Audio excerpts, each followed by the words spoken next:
enseignant. Non poteva compiere nessun prodigio, ma solo impose le mani a pochi malati e li guarì. E si meravigliava della loro incredulità. Gesù percorreva i villaggi d'intorno, insegnando.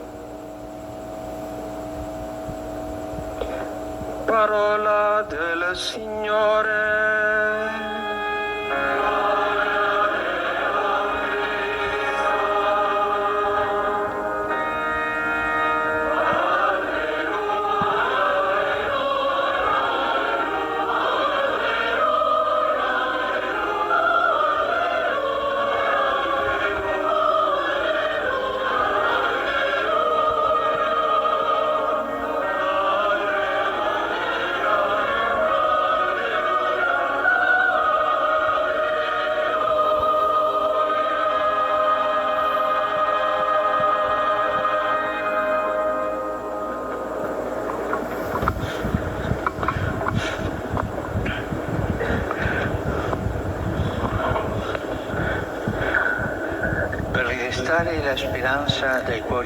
Pour raviver l'espérance des cœurs affligés et pour soutenir les efforts le long du chemin, Dieu a toujours suscité des prophètes au milieu de son peuple.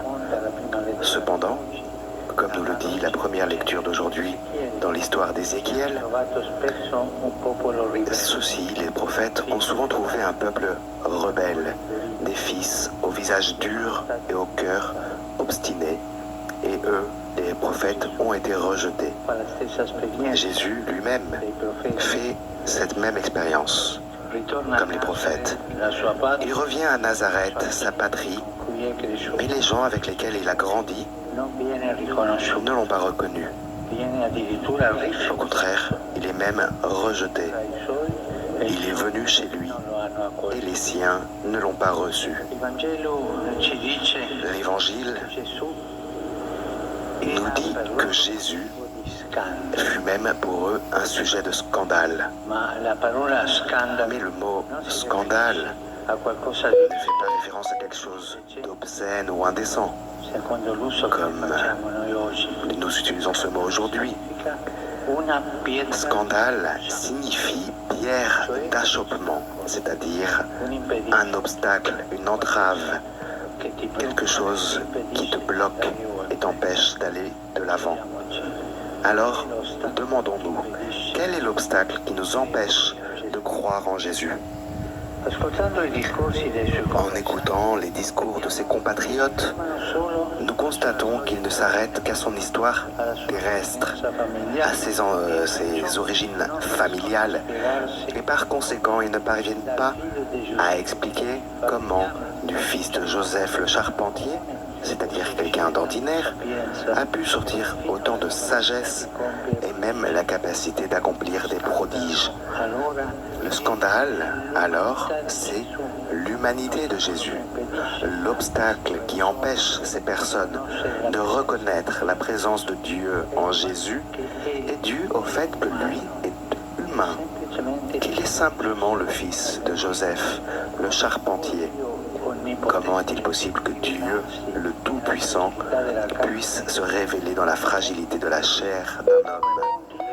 Comment est-ce qu'un Dieu tout-puissant et fort, qui a créé la terre et libéré son peuple de l'esclavage, peut-il, lui, se rendre faible au point de venir dans la chair et de s'abaisser jusqu'à laver les pieds des disciples? Voilà le scandale. Frères et sœurs, la foi est fondée sur Dieu humain, qui s'abaisse vers l'humanité, qui en prend soin de cette humanité, qui s'émeut de nos blessures et qui prend sur lui nos fatigues. Il se laisse rompre comme un pain pour nous.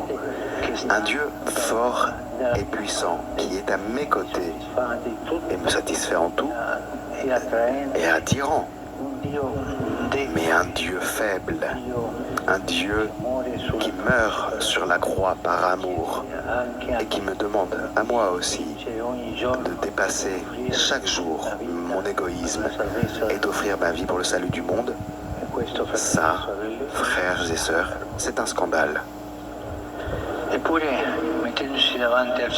pourtant, en nous plaçant devant le Seigneur Jésus et en posant notre regard sur les défis qui nous interpellent, sur les nombreuses problématiques sociales et politiques qui ont également été abordées au cours de cette semaine sociale, sur la vie concrète de notre peuple et sur ses luttes, nous pouvons dire qu'aujourd'hui, nous avons besoin justement de cela. Nous avons besoin du scandale, le scandale de la foi.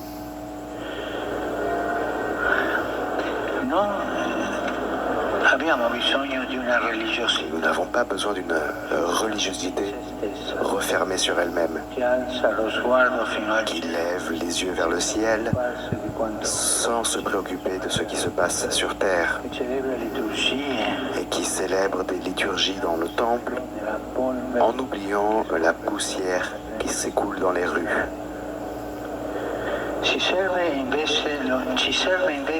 Au contraire, ce dont nous avons besoin, c'est du scandale de la foi. Nous avons besoin du scandale de la foi, d'une foi enracinée dans le Dieu fait homme, et par conséquent une foi humaine, une foi incarnée qui entre dans l'histoire, qui touche la vie des gens.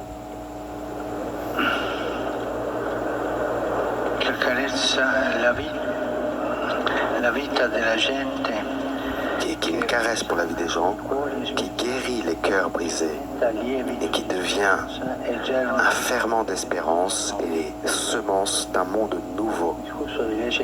Excusez-moi, j'ai du mal à lire, dit le pape François, car j'ai le soleil dans les yeux.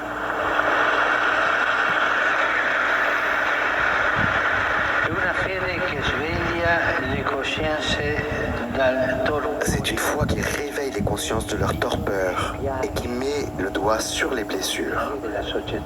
Et les blessures de la société sont si nombreuses. Une foi qui pose des questions sur l'avenir de l'homme et de l'histoire.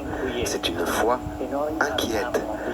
Et nous avons besoin de vivre une foi inquiète qui a des cœurs qui se laissent émouvoir, des cœurs qui se laissent toucher par les douleurs de la société, une foi qui aide à surmonter la médiocrité et la paresse du cœur, une foi qui devienne une épine dans la chair d'une société qui est souvent anesthésiée et étourdie, assommée par le consumérisme.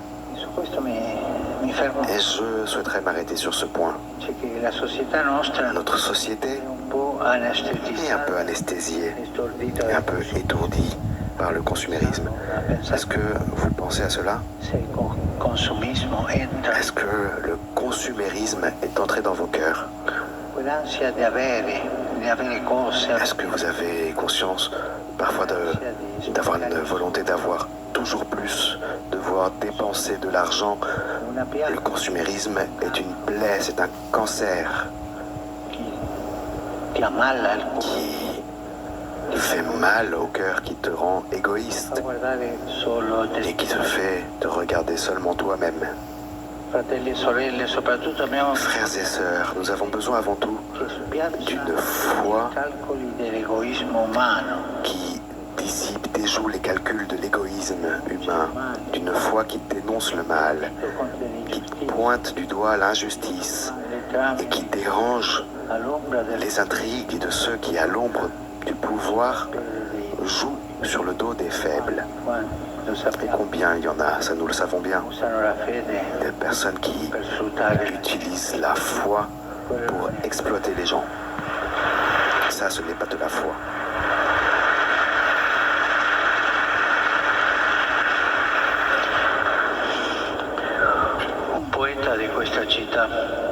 Un poète de cette ville décrivait dans un texte son habitude de rentrer chez lui le soir, traversant une rue un peu sombre, un lieu de déchéance où les hommes et les marchandises du port étaient des détritus, c'est-à-dire des déchets de l'humanité. Et pourtant, c'est justement ici, écrivait-il,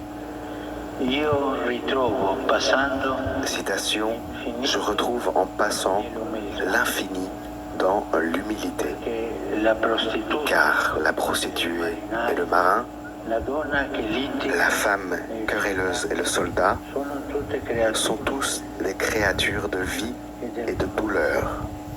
Le Seigneur s'agite en eux comme en moi.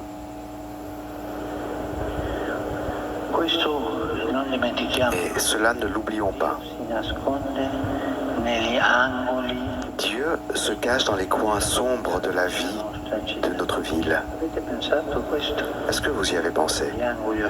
Aux coins obscurs de notre vie et de notre ville.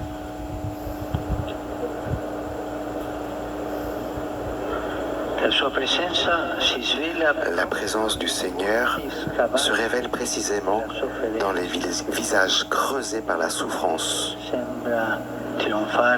et ceux dans lesquels la décadence semble triompher. L'infini de Dieu se cache dans la misère humaine. Le Seigneur s'agite et se rend présent. Et se rend une présence amicale, précisément dans la chair blessée des derniers, les oubliés, les rejetés. Voilà où se manifeste le Seigneur. Et nous, qui parfois nous scandalisons de manière inutile pour tant de petites choses, nous ferions bien, au contraire, de nous demander pourquoi face au mal qui sévit, aux vies humiliées, aux problèmes du travail, à la souffrance des migrants, là, nous ne nous scandalisons pas. Pourquoi restons-nous apathiques et indifférents?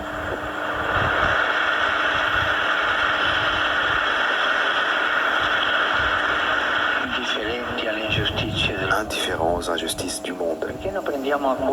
Pourquoi ne prenons-nous pas à cœur la situation des prisonniers qui, de cette ville de Trieste aussi, s'élève comme un cri d'angoisse?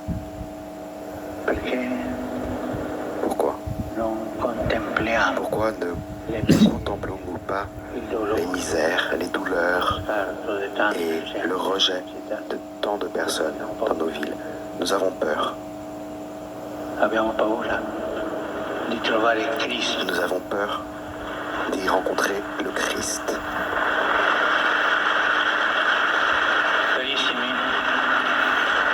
Très cher. Jésus a vécu dans sa propre chair ses blessures, la prophétie de la vie quotidienne en entrant dans la vie et l'histoire des gens. Il a manifesté l'être de Dieu. Dieu qui est compassion.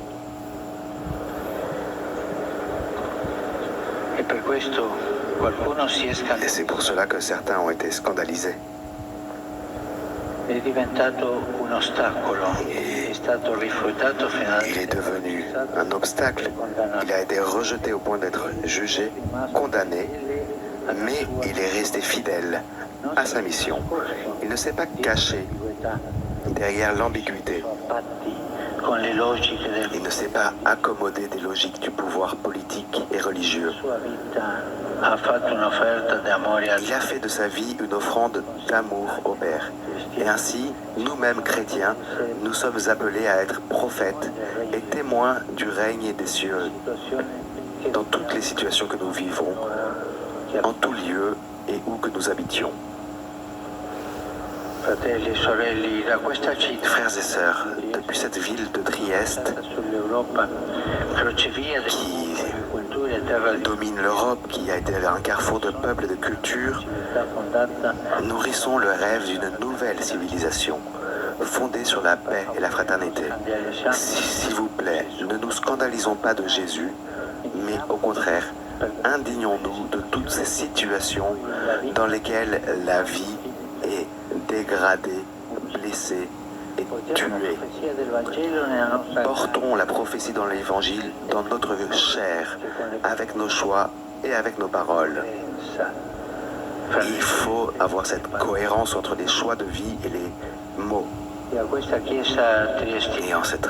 à cette église triestine, je voudrais dire avanti, en avant, continuez à vous engager.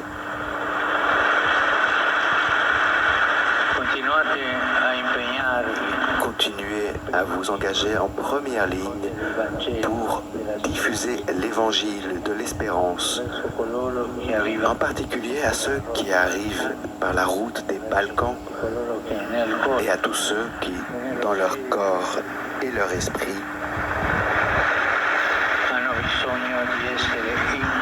ont besoin d'être encouragés et consolés. Engageons-nous ensemble pour que, en redécouvrant notre amour pour le Père, nous puissions vivre tous comme des frères, tous, avec le sourire de l'accueil et la paix de l'âme. Merci.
Frères et sœurs, Christ Jésus est le médiateur de la toute plénitude et la révélation de Dieu.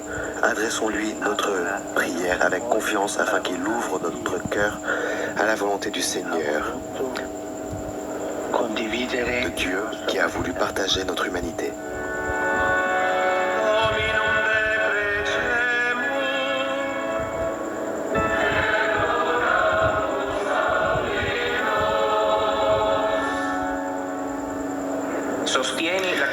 Soutiens l'Église pour qu'elle soit le levain et l'âme du monde et qu'elle annonce à chaque homme que tu es l'amour qui sauve.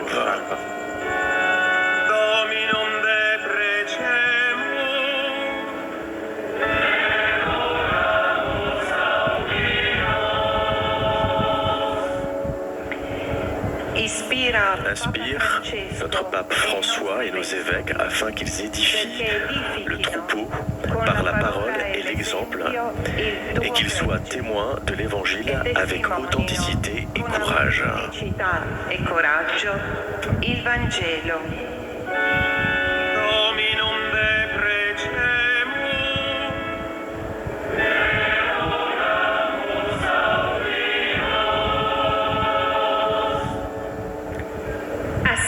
Seigneur, assiste ceux qui nous gouvernent, afin qu'ils ne s'éloignent pas de ta volonté et qu'ils promeuvent le soin de la maison commune et le développement de chaque peuple.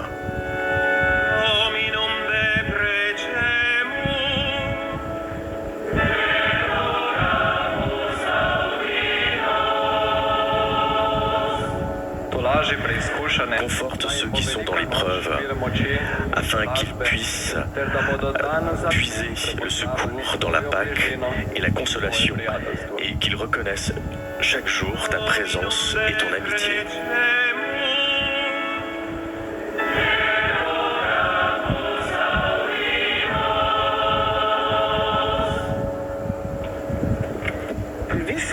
Visite ceux qui souffrent à cause de la violation des droits humains, des tensions entre les peuples et de l'horreur de la guerre, afin qu'ils trouvent en toi la source de la liberté et qu'ils œuvrent pour une ère de fraternité et de paix.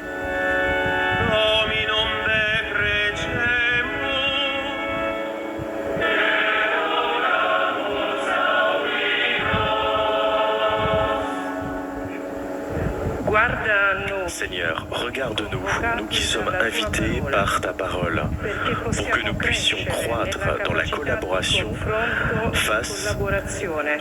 et que nous puissions collaborer ensemble et construire ensemble un monde plus juste et plus fraternel.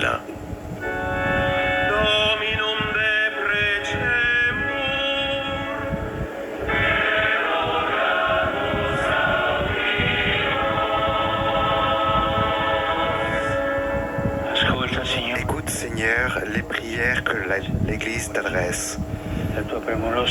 Ta présence dans notre vie puisse réconforter notre faiblesse.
frères et sœurs, pour qu'en apportant à l'autel la joie et la fatigue de chaque jour, nous nous disposions à offrir le sacrifice agréable à Dieu, le Père Tout-Puissant.